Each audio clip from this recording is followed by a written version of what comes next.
Spoilers ahead. Obviously. Did you also spend 2 hours in the character creator trying to make a perfect guardian?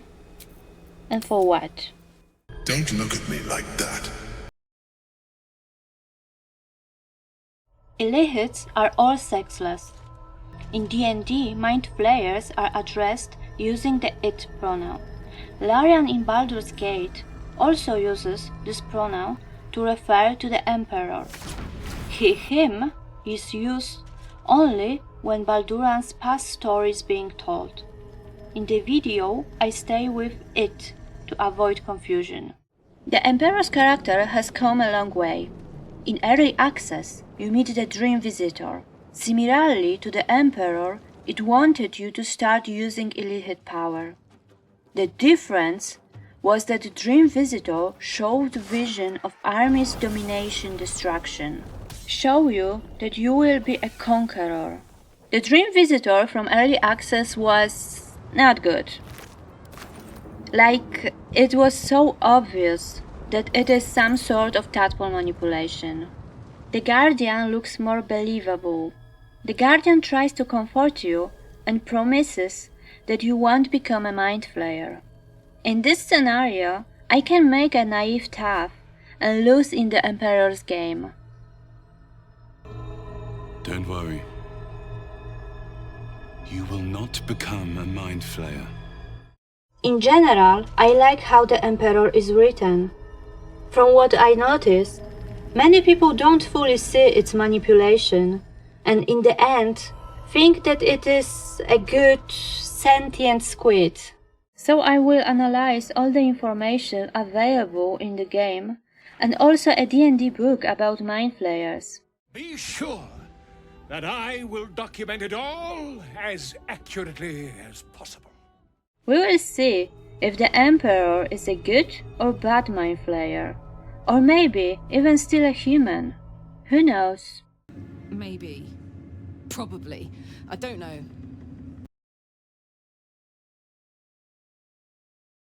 Before I speculate, I explain the plot. Long story short, the Emperor appears as the Guardian in Tav's dreams. The first interaction with it occurs after visiting the Goblin camp, where Astral Prism protected the party from the Absolute's power. During the next long rest, you and your companions will feel great pain, the sign that you start transforming into mind flayers. No matter how you resolve the situation, you will encounter the Guardian in a dream. During the dream sequence, the Guardian claims it is protecting you from the turning into a mind flayer, and was responsible for saving you before. From now on, you will work together to stop the Absolute's influence. Gods. What the fuck have I stumbled into? At the start of Act 3, the Guardian calls for your help and opens a portal to the prism. Then you see the Emperor in its true form, a mind flayer. You have to help it, otherwise the game ends. In this moment, you also learn that it is not the Emperor who protects you from the brain, but Githyanki Prince Orpheus. I'm not normally one to begrudge someone their secrets, but that's something I should know.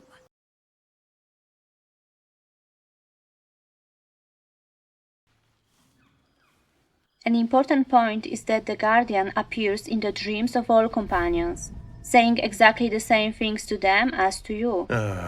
It's you. Don't you get tired of telling people how to live their lives?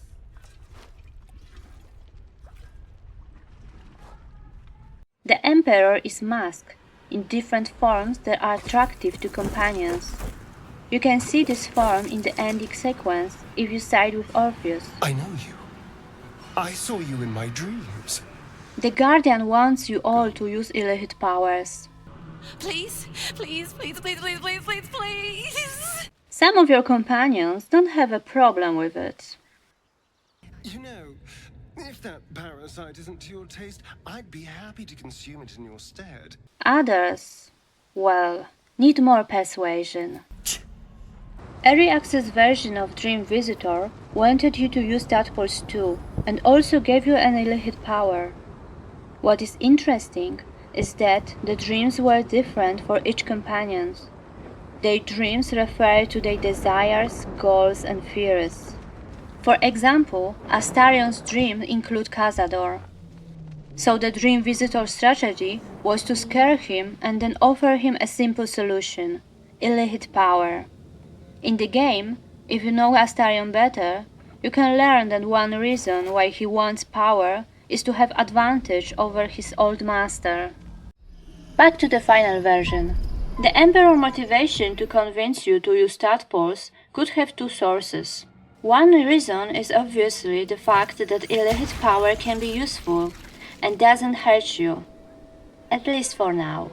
Second reason is that the Emperor believes that there is nothing wrong with being a mind flayer, and is planning to turn you from the start, soften you and then give you a more powerful, astral-touched tadpole, which make you become a partial illicit. I believe we'll have a better chance of defeating the Elder Brain if you embrace your latent illicit potential.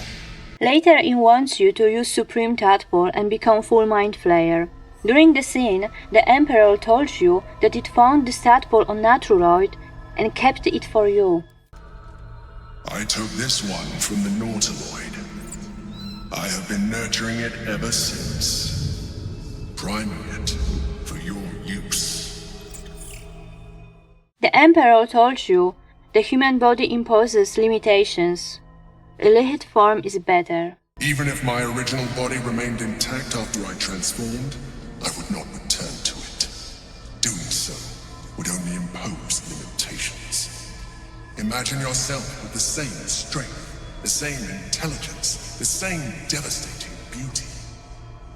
I know, when the Emperor says the same devastating beauty, we all crack a bit inside. But stay serious, guys. This can be how the Emperor sees itself and mind flayers. Talking with us on the first meeting can give you a few answers. Us talk about love. The mind flayers loves you. You are brought to the ship because mind flayers wants to give you a gift. The gift makes you beautiful and powerful. To love you. To give you our gift. A gift. A gift to make you as we are. Soon you will be so beautiful. So powerful. For the Emperor, mind flayers are the next stage of evolution. This is important because it shows how the Emperor sees other races, you and your companions. Taff is below the Emperor, but has potential to become something better, a mind flayer. So the Emperor tries to convince you to use the tadpoles and evolve. The Emperor talked about it a few times. You seek to reverse an inevitable process. A process of evolution.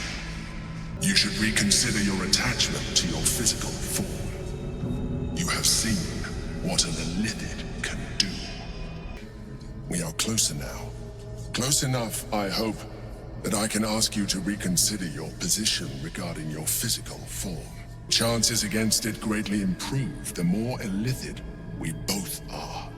And you would do well to reconsider unlocking your potential. Your puerile attachment to your material form jeopardizes us all. If I must, I will force you. In the game, there are a few books about illithits. On sonic manipulation and countermeasures has information about mind flayers techniques. When dealing with mind flayers, remember that it is in their nature to assess the utility, strength and weaknesses of those around them, and to manipulate in order to get what they want. Illusion is my language, just as words and actions are yours. Of course, it excuses itself that it manipulated you and your companions only because of its form. You don't trust mind flayers. Except for that one moment when you drank the poison Omelung had prepared. But okay, maybe the Guardian doesn't know about it. You thought a mind flayer might know how to extricate one of its own from you. But Omelowum couldn't help you. Oh. The Emperor isn't just changing form. It tries to know everything about you and makes itself look like your ideal guardian, savior, someone you can't disagree with. I have been your salvation from the very beginning. Your knight in shining armor. We need to emphasize one important thing here. The Emperor lies to you that it is responsible for the protection. Let me play the devil's advocate. Okay, to be fair, the Guardian told you that it stole this power from someone.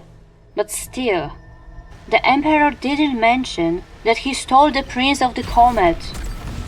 Orpheus' power protects you from metamorphosis. Next section of the book.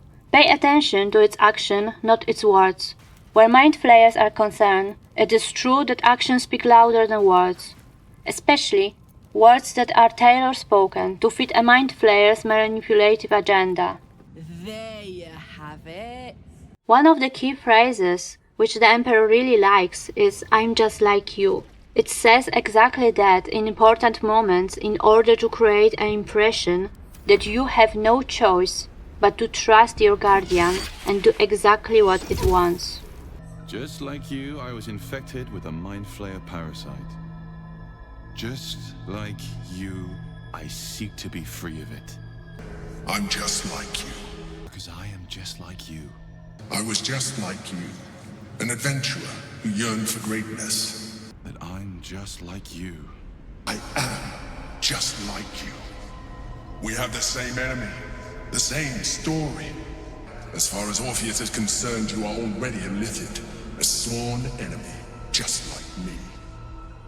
Next section. Even the mind flayers have wants and desires. The only circumstances in which a relationship with a mind flayer may be beneficial to you is if you both want exactly the same thing. In the unlikely case that this is true, bear in mind that once you have outlived your purpose to a mind flayer, it will have no use for you.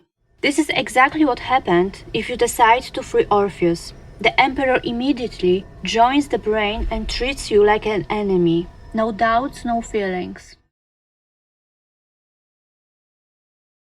When you step to the Shadowland, the Guardian stops appearing in your companion's dreams. Only in yours. It's a shame that you can't talk about it with the rest of the group. In the sequence, you meet the Guardian in a bit of skimpy clothes and talk with it about how it is tired of telepathic energy attacks.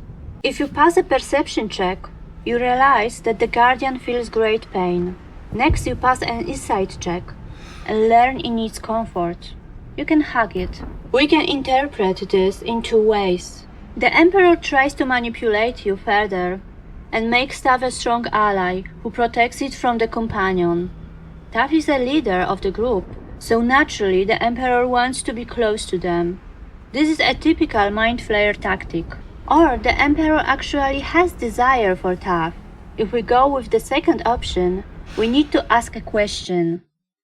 Is the Emperor still human?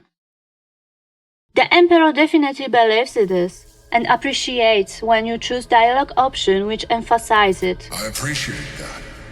But its action definitely show that the mind flayer's nature is in control. First important thing is that the human soul disappears after metamorphosis. An easy proposition for the Emperor to make, become a mind flayer. It has no soul to sacrifice.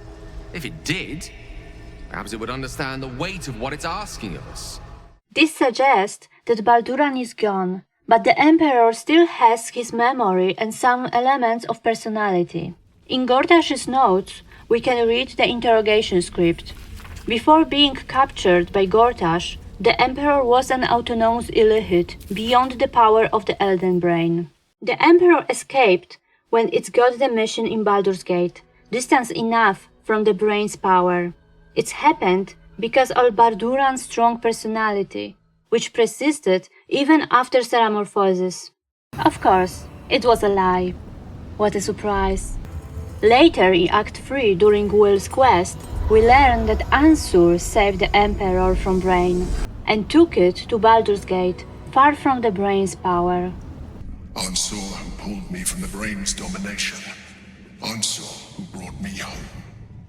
The Brain has a telepathic range between 2 to 5 miles, 3 to 8 kilometers, depending on its age and size. In the game, it's shown several times that the Brain's power has a distance limit. With the brain on its way to the city, its influence here is weakened.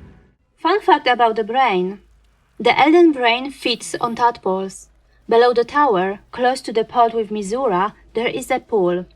There are supposed to be tadpoles there, but it is empty, which catches your guardian's attention. Probably it is empty because the Brain recently had dinner. Pools, but empty of tadpoles. Unusual. Harvesting all the larvae indicates they are getting ready for something big. If you decide to become a Mind Flayer, the connection between thoughts and feelings will be gone. The boundary between thought and feeling is gone. So the Emperor always chooses pragmatic options, which gives it a chance to survive, no matter the cost. In order to survive, I must now join the Netherbrain. Some elements of Balduran's personality may have survived, but you can't be a Mind Flayer without losing something. Yourself.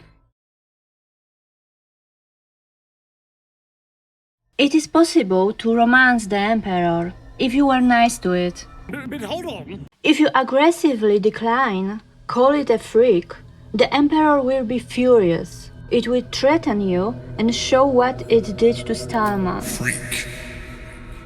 If only you knew. But why conceal it? You may as well see for yourself.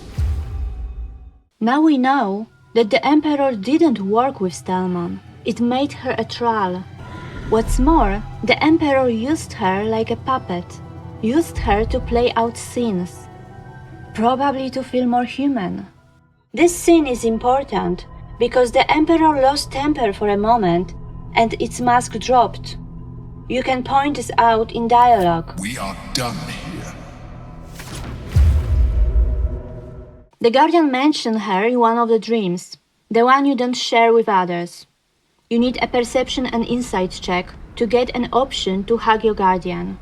After that, you can ask about the last person who hugged the Guardian. A woman by the name of Belin.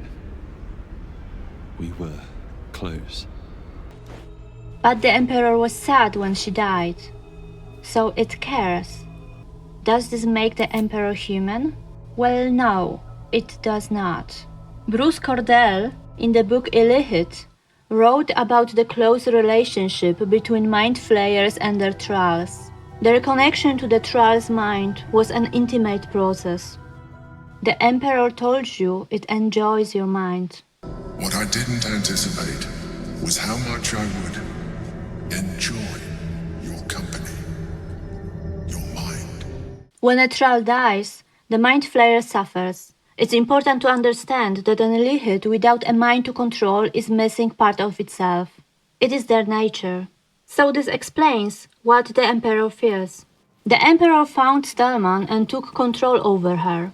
Probably she was its first thrall. What's that?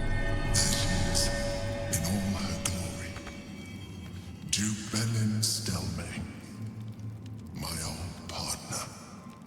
By the way, first domination of a mind is a part of becoming an adult for the Illithid.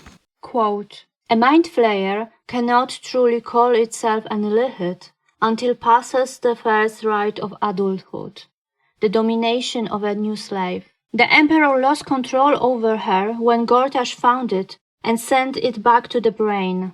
Then the Emperor met you, and you became a new target. Quote from the book. Mind Flayers in this situation, without a thrall, seek to re-establish new retinues of thralls as quickly as possible, sometimes ignoring other goals in the process. What's more, the Mind Flayer without a thrall can lose their faculties due to loneliness. Mind flayers can feel a lot of individual emotions for their trials, but still see themselves like masters of all races. And if you think you are beyond mortals, you don't value their lives much. Now we need to talk about another Emperor's victim, Ansur. Ansur was a powerful bronze dragon, Balduran's friend. Friend. Yes. And more. He saved Balduran from the brain and tried to find a cure, but the Emperor didn't want healing. The illicit nature won. But he failed to understand. I wanted no healing. I was not sick. Later Ansur tried to kill the Emperor while asleep, but instead the Emperor killed him in self-defense. At least, it is what the Emperor tells you. But is it true or not? It lied before. Ansur calls the Emperor Facey, which means coward in the dragon language. Answer me, Facey. Why have you come? The way Ansur talks about this event sounds like he didn't try to kill Balduran while sleeping, but openly wanted to give Balduran a merciful death. Generally, Ansur's story, his care, makes me doubt the Emperor's version. Maybe the Emperor read his mind and struck first. But this is only a speculation. I don't have any solid proof, except fragments of Balduran's letter to Ansur. I may no longer feel my feelings, but I know yours, and yours are agony. So the Emperor knows his emotion. You're reading too much into things. If you ask the Emperor, is it worth it losing a friend? The Emperor says yes, no regrets. Put simply, yes. And being alive even more so. Do not think that I am ignorant of what I have lost. I may not regret my actions, but I do regret that they were necessary. Like I mentioned before, the Mind Flayer loses connection between thoughts and feelings, and sees itself as something more, beyond everybody. Ansur may be important to the Emperor, but it sees him as an obstacle. It's kind of funny that you can romance a Mind Flayer, but the short race? Nope. I'd kiss you, but neither of us deserve that. After this, you feel like this was the best experience in your life. Of course, it sounds like the Emperor makes you feel that way, manipulating your mind. Everything you ever dreamt of and more. The single greatest experience of your life. You experienced something similar at the start of the game. After the crash, you found a Mind Flayer. It tried to manipulate you by making you feel compassion and love. You could end its life here and now, if only you didn't feel compassion possessing your mind, forcing you to love it. If you refuse politely, the Emperor becomes disappointed, and it quickly abandons you. As you drift into sleep, you feel a certain disappointment. The Mind Flayer was very quick to abandon its attentions on you. And now, we need to ask an important question. Can the Emperor control you? You are my puppet. Make no mistake, without me, you have no value. Acutely observed on both counts. The Emperor can't fully control you, because of the astral prism. Orpheus' psionic power can disturb a gay hive mind, which prevents the brain from taking control from you and your companions. The Emperor may be loathsome, but it's right. Orpheus can disrupt a gay hive mind. A talent like that makes the prince a powerful shield and a powerful weapon. Magic Bluetooth protects you from brain and the Emperor. This is why it is trying so hard to manipulate you. It can't make you a thrall, like it did to Starman. The Emperor is trying to convince you not to go to Githyanki Crash, House of Hope or Ansur Lair, but it can't stop you. The Emperor decides to join the brain because he can't control you. He can't force you to give him the stones. And now, a big question. Why can't you just persuade the Emperor? Well, we need to remember that Mind Flayers fear the Githyanki. Githyanki study them and know everything about their powers and tactics. They hunt them. The Emperor fears Orpheus. This kind of fear is natural for Mind Flayers. If you decide to work with the Emperor, at the end of the game you can persuade it to take control of the brain. The Emperor's only doubt is whether the Githyanki Empire will attack. I admire the ambition. The thought did cross my mind. But whoever becomes the Absolute faces a war with the entire Githyanki army. Strong as we are, they are legion. I cannot be sure of survival.